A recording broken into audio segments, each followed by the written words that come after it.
அவர் கவியானவர். இதிலேருந்து பத்மாவதியோட பெயரை போட்டு வர்றாரு ஒரு பாட்டுக்கும். இதில் அப்படி எழுதியிருக்கு அப்படின்னு சொன்னால் சத்தியமான ஒரு சமாச்சாரம் புரிஷாவில் அவர் எழுதும்பொழுது நடந்திருக்கு.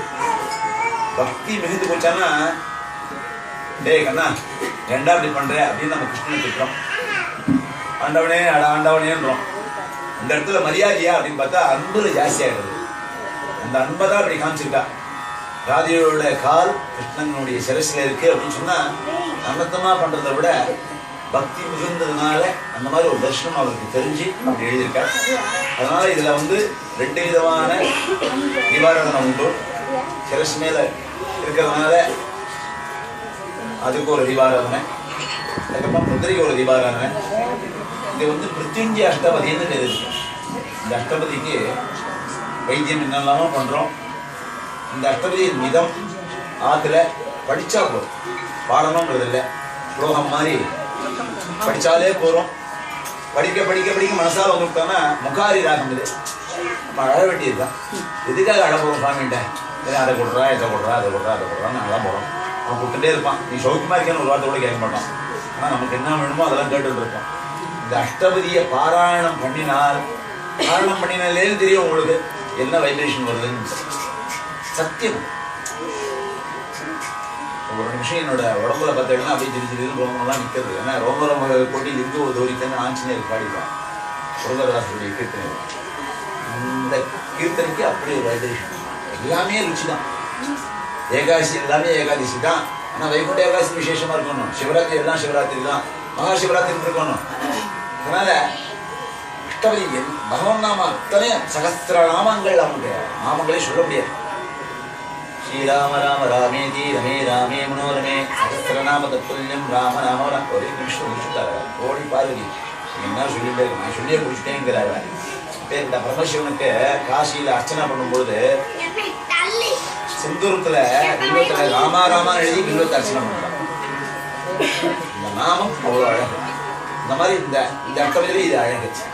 அதனால இங்கே வந்திருப்பாளெல்லாம் காதில் கேட்டிருப்பேன், மனசால பிரார்த்தனைலாம் பண்ணியிருப்பேன். அத்தனையும் உங்களுக்கு தான் லபிக்கும்படியான பிரார்த்தனையை சுவாமியோட பாதார ரங்கத்தில் சரணார ரங்கத்தில் சமர்ப்பணம் பண்ணிவிடுறேன். எல்லாரும் பகவான் நாமா சேர்ந்து சொல்லும்படியாக பிரார்த்தனை. கோபிகா ஜீவனஸ்மரணே கோவிந்தா கோவிந்தா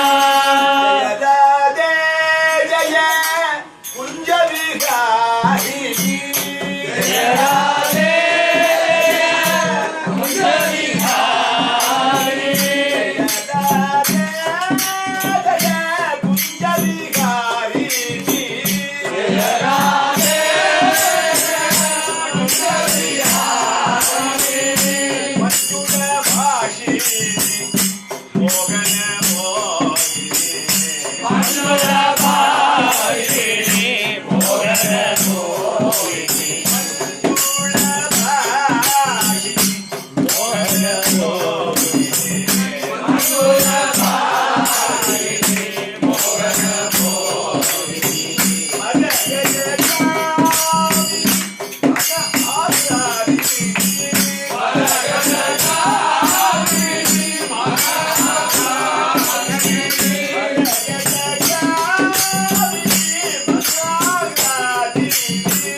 மதுரை மதுரை திருவண்ணாமைக்கு